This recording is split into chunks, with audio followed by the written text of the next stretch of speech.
کیا آپ جانتے ہیں کہ ہمارا سب سے بڑا مسئلہ کیا ہے؟ ہم انسانوں کا سب سے بڑا مسئلہ ہے خوف اور غم۔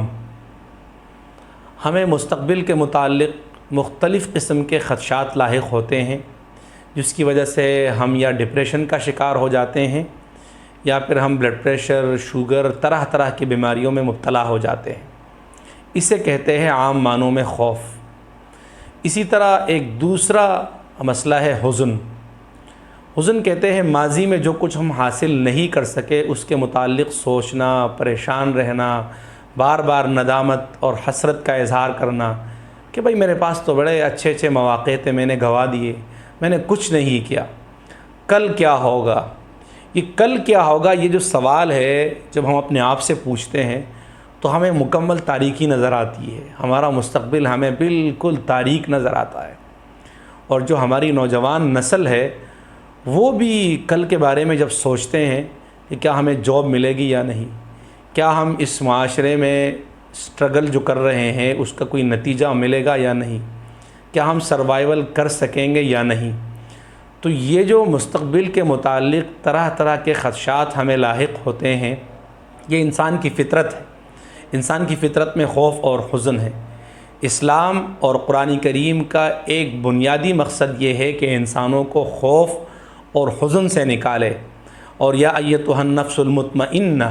ارجعی الی ربک راضیۃ مرضیہ، کہ وہ اپنے رب کے پاس اس حالت میں لوٹے کہ نہ اس کو کوئی غم ہو نہ کوئی خوف ہو۔ قرآن کریم نے 10 مقامات پر خوف اور حزن کو ایک ساتھ استعمال کیا ہے، اور ان 10 مقامات میں ایمان والوں کو بشارت دی ہے کہ اگر تم عملی طور سے اپنی زندگی میں اسلام کو، قرآن کریم کے احکامات کو، اللہ تبارک و تعالیٰ کی طرف سے جو تعلیمات ہے، رسول اللہ صلی اللہ علیہ وسلم نے جو طریقہ بتایا ہے،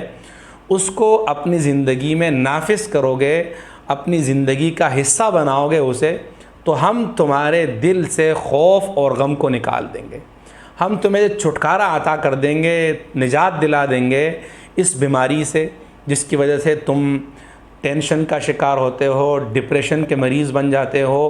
اسی طرح تم جو ہے وہ شوگر کے مریض بن جاتے ہو، مستقل سوچتے رہتے ہو، اپنے بچوں کے متعلق پریشانی کا اظہار کرتے ہو، کل کیا ہوگا، کیا میری جاب لگے گی یا نہیں، کیا مجھ پر جو ہے وہ کرائسس آ سکتے ہیں یا نہیں، اگر کرائسس آئیں گے تو میں کیسے جو ہے وہ سروائیول کر سکوں گا۔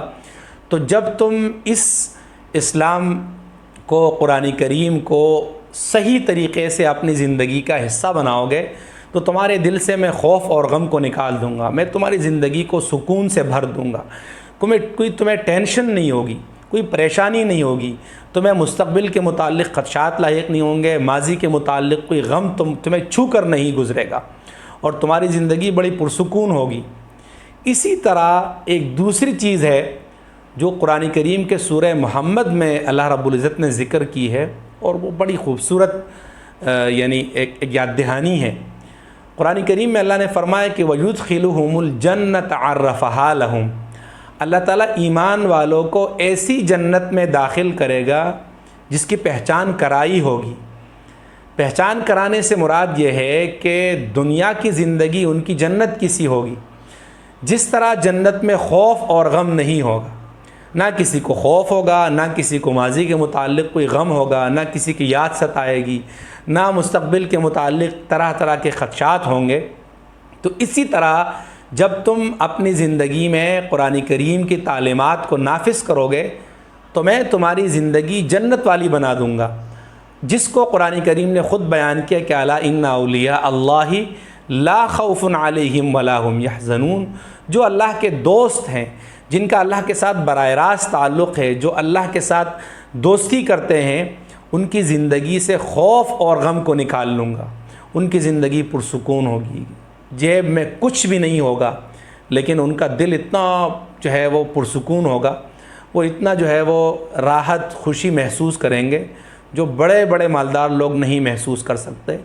یہ ہے خوف اور غم سے نجات دلانے کا واحد ذریعہ۔